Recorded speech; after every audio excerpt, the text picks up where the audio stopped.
Hello class, let's do composition of functions.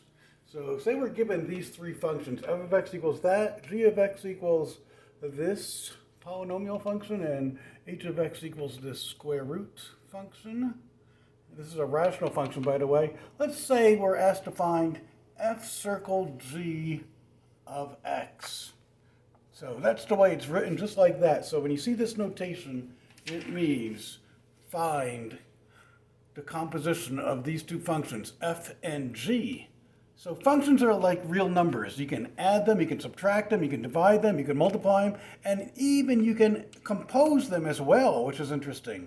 So let's see, when you have this, rewrite it to its more friendly form, f of g of x. So notice the second function goes on the inside. Let's continue. Let's see what this is going to equal when we compose these two functions, f and g. Next step, rewrite this outside function f, but instead of writing g of x, which does not advance the ball at all, let g of x equal x squared plus 2, because that's what it equals. And now only one more step to go. This is like evaluating a function. I'm going to plug in x squared plus 2 for all x's in the f function. So here's the f function right here, f of x equals 3 over x. I'm going to write 3 over, and what am I going to plug in for that x? X squared plus 2. Remember, whatever's in these parentheses is an x value. And that problem is done. So these aren't that hard to do. Look how many steps it took. At first I changed it to its more easy notation, and then it's like 2 steps. And that's done. How about, let's go backwards. How about, what's g circle f of x? What is that going to equal? And we're going to see that these composing functions is not commutative. So here's the first step. Change it to its more friendly notation. Takes a while to get proficient at doing that. It's a lot of parentheses. Okay, and then the next step, rewrite that outside function g. What am I going to write for f of x? 3 over x. And then one more step to go. Just plug in 3 over x for all x's in the g function. So over here, I'm going to write 3 over x. I got to preserve that squared, and I got to preserve the plus 2. So that looks good, I'm sure, to everyone. And let's see if we can simplify that at all. How do you square a fraction? The rule of exponents says you square the numerator and you square the denominator. So 3 squared is 9 over x squared plus 2.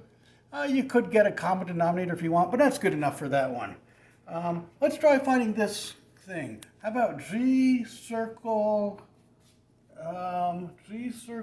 f of, instead of letting the input be the generic x like I did in the above two examples, let's let x equal 2. So what is that going to equal? So here's the first step. Put it in its more friendly notation. Notice the second function goes on the inside. And notice x is 2 here, so that's why that's a 2. Okay, let's continue. What is that going to equal? Rewrite that g. And then, instead of writing f of 2, which does not advance the ball at all, figure out what does f of 2 equal. Plug in 2 for all x's in the f function. Wouldn't that just be 3 halves? 3 over 2? So I have that. And one more step to go. Plug in 3 halves for all x's in the g function. Right over here. So I get 3 halves all squared plus 2, which equals 9 fourths plus 2. Oh, let's go ahead and simplify that because these are like terms. 9 fourths. Instead of calling it 2, what's another name for 2, but with a common denominator of 4?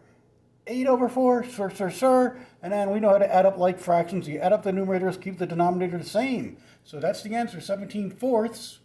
Here's another cool way we could have done this problem, the same problem. Another way you could do it. Since this is g circle f, go to this g circle f of the generic x. And what do we get for that one? Right here? So if we plug in 2 for this x here, we should get the same answer. What do we get? 9 over, what's 2 squared? 4, so we get 9 fourths plus 2. Same thing over there. Yeah, so notice how clever that is. We get the same answer. Let's do one more of these. What about f circle f of x? So you can compose a function to itself. Here's the first step. F of, how's it go? F of F of x. Can you write it, Dave? I'm going to take over. I'm a little confused here. Dave's going to do it with my brother here. Very good, Dave. You want to finish it or you want to? Yeah. All right. Look at my brother And go. now, advance the ball. Replace f of x with 3 over x. Those parentheses confused me for a moment. And now we go to the f function. Wherever we see an x, we're going to replace it with f.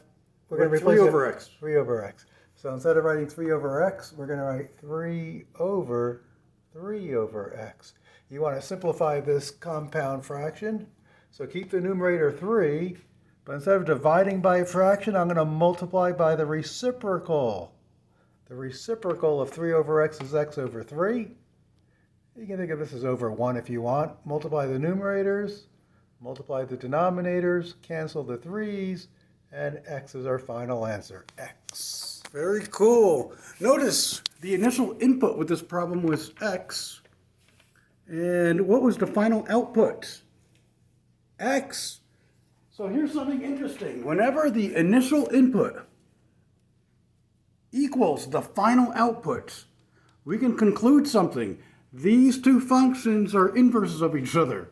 So this function here is actually an inverse of itself, since the initial input equaled the final output. We'll talk about inverse functions later on in the course, but that's a good heads up. Whenever the initial input of a function, when you're composing functions, equals the final output, then that means those two functions that you are composing are inverses of each other. A very special relationship between two functions. All right, I'll see you next time. Goodbye.